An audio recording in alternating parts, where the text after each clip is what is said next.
Really happy to have you here tonight.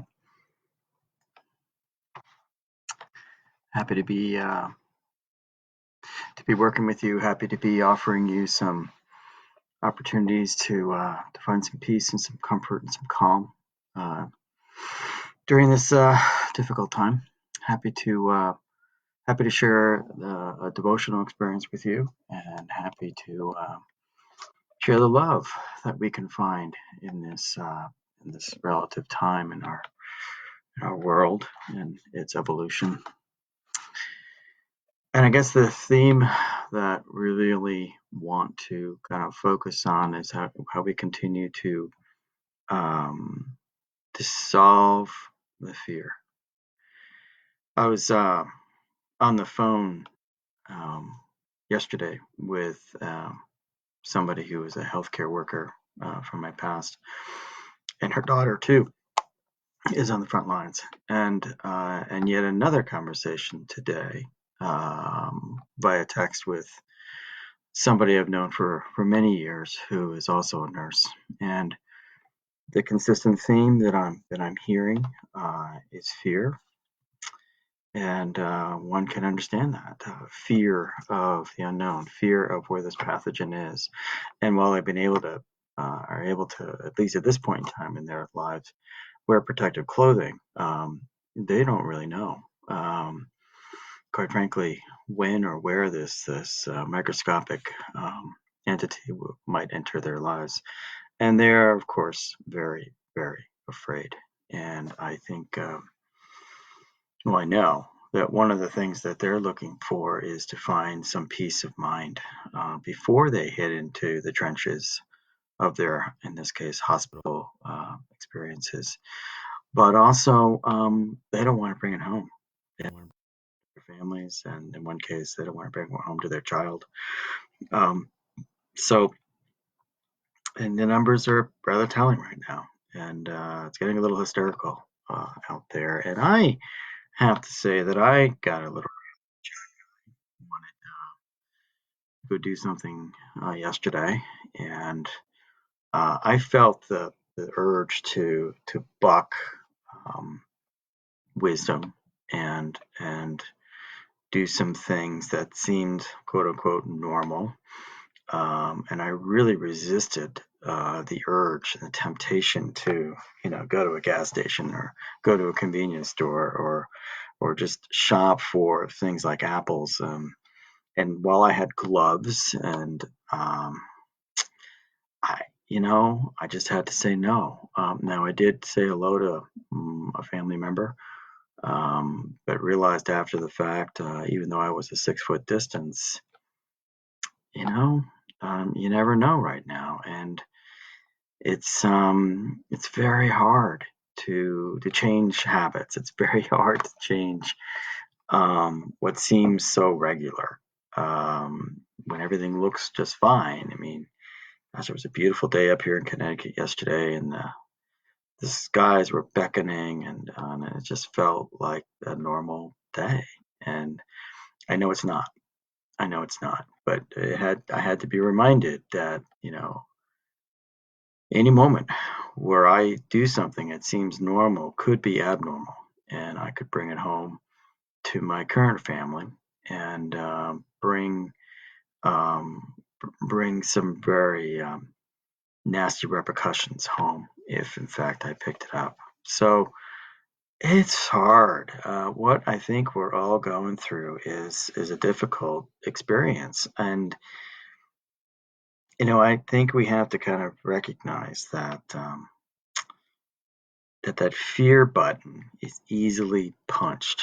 Is easily punched, and perhaps with good reason, because we don't know a lot about what's happening, and it's going to be a while before I think any of us feel safe enough to follow through and do what used to be normal. I I don't know what normal is going to look like a month or two from now, but I'm surely aware that it's going to be different. So it's a few minutes after the hour. I want to welcome you guys that are kind of jumping in Love you all and happy that you're here. Yeah, for those of you who are chiming in, who are viewing, I can't really see who's chiming in. I don't know who. I get a notice that like 25, 30 people saw or are seeing this event, but I don't know really who they are unless you actually send in a little message. So that would be helpful to me to know that. Thank you very much for those of you who are doing that. So let's get right into it. So we're really describing dissolving fear in this setting because as I've gotten feedback from people, this is the monkey or the gorilla in the room. A lot of fear, and this whole concept that we started almost 3 weeks ago now was under the banner of dissolving fear. So that's what we're going to do tonight for a good bit of our meditation. But I wanted to still go through again St. Francis' prayer because we're almost at the end, and it's valuable to go through the whole thing and then kind of pause and hover over the piece that we're going to go through tonight for a little bit. So again, St. Francis' prayer. All right. Lord, make me an instrument of your peace. Where there's hatred, let me sow love. Where there is injury, pardon. Where there is doubt, faith. Sorry. Where there is darkness, light. And where there is sadness, joy. O divine Master, grant that I may not so much seek to be consoled as to console, to be understood as to understand, to be loved as to love. For it is in giving that we receive. It is in pardoning that we are pardoned, and it is in dying that we are born to eternal life. So the focus tonight is on this was 8th stanza, which is, it is in pardoning that we are pardoned. Yes, the forgiveness factor. I think being able to forgive somebody for acts that hurt us is probably one of the most difficult things we can do as faithful people, because it's painful, right? When somebody has betrayed us, when somebody has hurt us, when we are emotionally damaged and challenged, and maybe physically or financially challenged, it is a really, really hard thing to do, to look at somebody in the eye and say, I forgive you. I forgive you for hurting me. Boy, oh boy, it's a tough one. I mean, I've gone through a divorce, so it's it's been 11 years now, but there are still moments when I have to remember that there are vestiges of anger and resentment that I have to forgive. And it is, all that pain that goes with it, all that resentment, bitterness doesn't do me any good. All it does is it encourages me to boil and roil in the hardship of it. So to pardon somebody else, and pardon comes from the French, but it's basically means to forgive. And I remember one time somebody said to me, "Yeah, well, I can't forget. I can't forgiving. Forgiving is forgetting." And I'm like, it's actually not forgetting. Forgiving gives us the opportunity to remember how we felt, to remember the moment, to remember the betrayal, and not to do it again, to not feel those feelings again, or to restate or rephrase or do a redo, if you will, on what happened, so that the same actions are not performed again, that either encouraged you to be in a poor position or encouraged you to react the way that you did. And that takes a lot of work. It takes a lot of faith. And I think now, in this, now I'm almost month plus now of being in a pandemic, or if there are people that you need to reach out to and tell them how much, how you forgive them for the things that they've done or the things that you did to them, now's the time, because here we're being asked by St. Francis to really open up our box, right? To open up our lives, to share what's really important, because at such a time as this, where thousands of people are dying every day, we don't know whether that person that we knew, or that maybe that we hurt or hurt us, maybe needs to hear from us. And as hard as that may be to hear, that's also part of the joy of reaching out to somebody and coming clean. There's nothing better than coming clean with somebody and saying you're sorry for something, or at least reaching out and saying, I didn't handle that really well. I know it was many years ago, and I'm really sorry, because I'm suddenly aware that our relationship, even though we haven't seen each other for years, perhaps, it's still important to me. And I want to reach out and connect with you now, because who knows what's going to happen. So it is pardoning, therefore, that we are pardoned. And I love that, because when we forgive somebody else, um, for maybe the wrongs that we did commit, or the sleight of mind, or the times where we have been insincere and wrong-headed and full of self-centeredness and arrogance, that caused us to act in such a way that we regret. What a chance to reach out and forgive, and say you're sorry, because in so doing, you're going with what I call to the edge of the fire. Right, you're putting your coal that's been sitting on the outside on the perimeter of the fire, and you're putting it back in, and you're contributing to the opportunity to rise above, to go in deep, care, and to share, and to say, I really value you in my life, and I'm really sorry. Um, what that does is it opens up all kinds of floodgates for communication, for sharing of love, for sharing of memories, and who knows, reestablishing perhaps a relationship that was long lost. And um, so I think St. Francis, was really after these ways to go against the grain, and to find ways to communicate and connect with people at a time in his life where he saw so much savage warfare between people just because they had different names for God.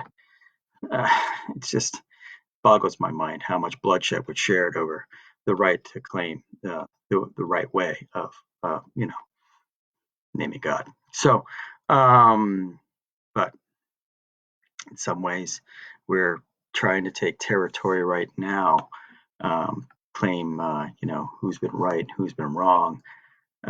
Let's just set the politics aside and just get on with the business of trying to help people. And I think, St. Francis were here, he'd say, hey guys, give it up, turn it over, give it to God, stop fighting one another, and let's just find some peace and some consideration.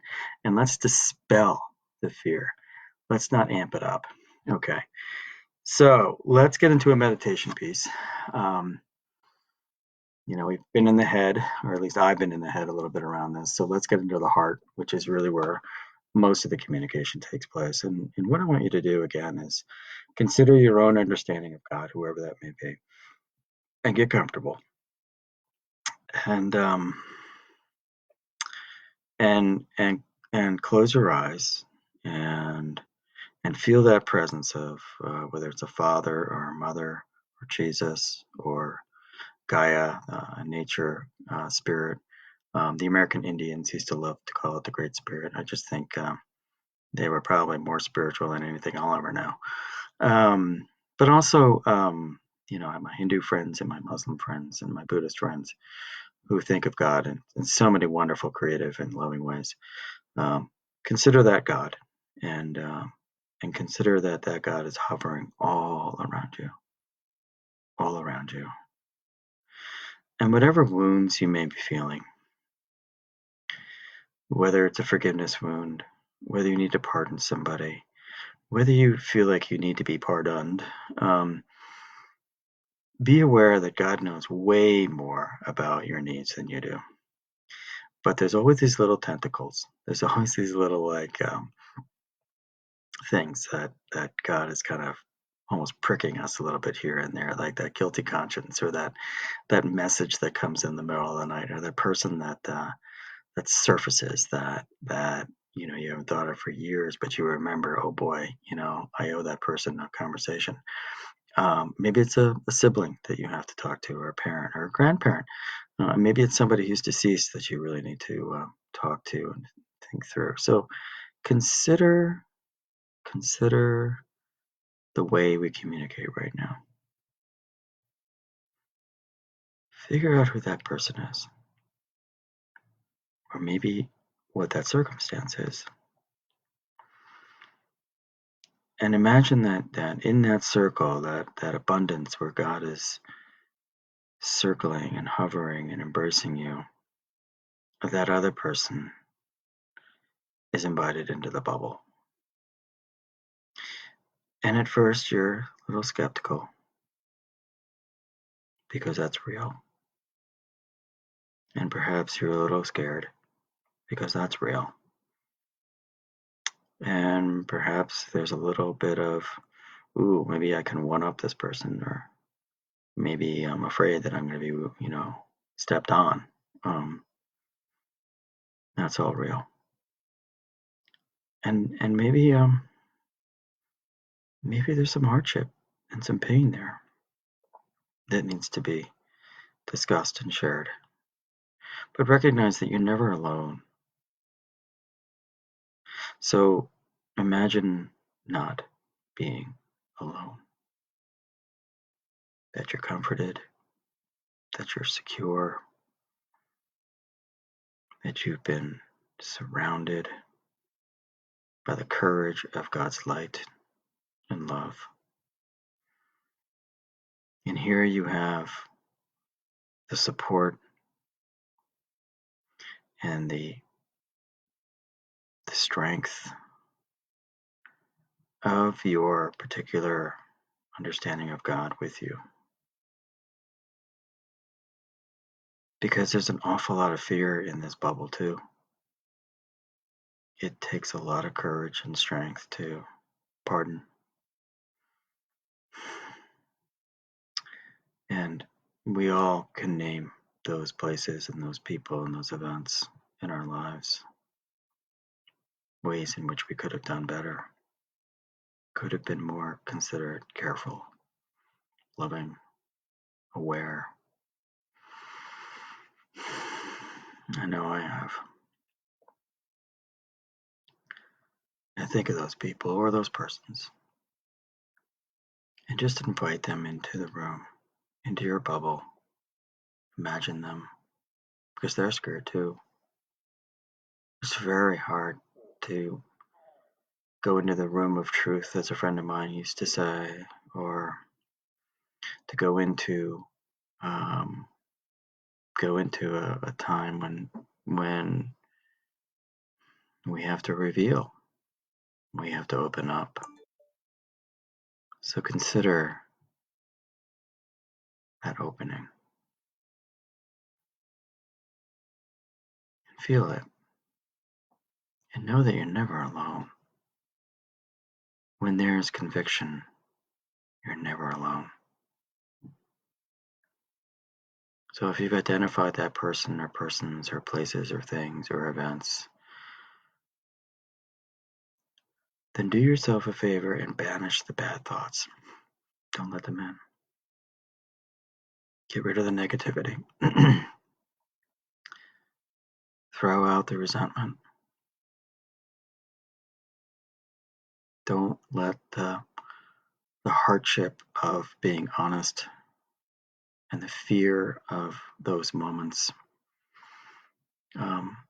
penetrate your motive, which is to connect and to have faith. Because it's really, really easy to be dissuaded from hardship. It's very easy for our chattering monkey in our mind to say, no, I don't want to do that. So for a moment here, any of those chattering monkeys that are in your brain, just put them to rest. Put them in their place. Tell them to go away. They have no place here. They have no place in your desire to be honest and truthful and caring, more for yourself, perhaps, than for the person you intend to pardon. Because we definitely love to prevent hardship. It's just part of the human condition. We'll avoid it all we can. So banish those thoughts. Tell them to go away. They're not invited here.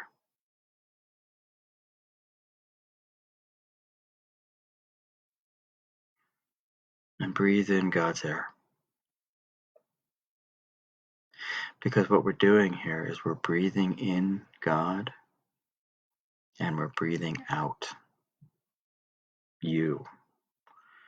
We're asking God to take the reins, to control the car, to move us to places where, in our honest and contrite moments, we can be truthful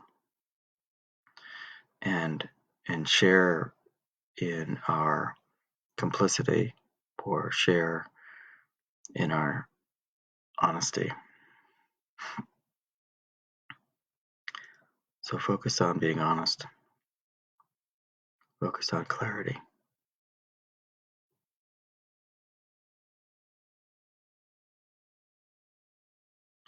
You know, there's a great, really easy mantra that you can use along these lines. And it truly just goes like this: God be with me. God be with me. God be with me. And whether it's the fear of the moment, or the fear of pardoning, or the fear of dredging up memories and things that need to be done, ask for God to be with you. So let's say a quick prayer. God be with us as we trudge through these difficult times in our lives and in our society and our family. Help us, oh God, to be true to ourselves, to be true with others, to be forthcoming and honest and clear, so that we don't have any regrets in the lives that we lead. And where there has been hardship, let us be kind, and let us be thoughtful, and let us be aware that we truly are the instruments of peace. With your help, and with your guidance, and with your strength and your love, there is no doubt that we can banish the negative thoughts and move forward with faith. So God be with us, and move us, and bless us this night and always. Thanks, everybody. Have a great night, and we'll be back here again tomorrow night. And we'll go out with a bang and finish this prayer of St. Francis. Be well.